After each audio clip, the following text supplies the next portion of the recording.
Hunter, when we had talked about it before, he really changed the face of journalism.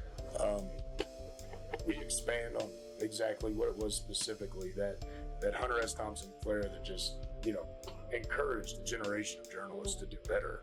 Sure. Well, it was about 1972 when Rolling Stone and Hunter, Jan Wenner at Rolling Stone, he was the editor. Well, he's still the editor, but when he was really, he was still in San Francisco and working hard, and they worked around the clock, the editors at Rolling Stone, to crack the foundations of the status quo at the time.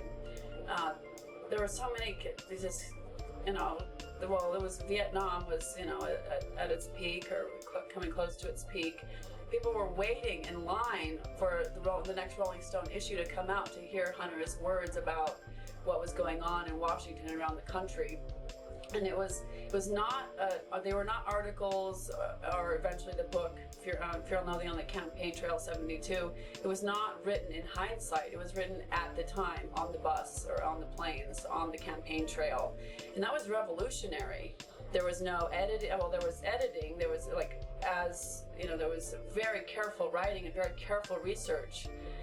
But there was no censorship. It was so raw and so fresh and so real and so true that people were blown away by it.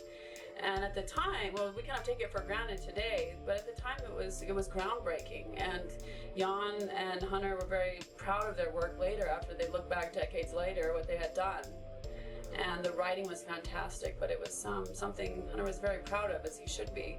And journalists followed, maybe not, they didn't follow his style, thank God, because everybody should have their own writing style. But they did follow that lead of telling the truth and speaking truth to power and taking pride in your craft, in your profession.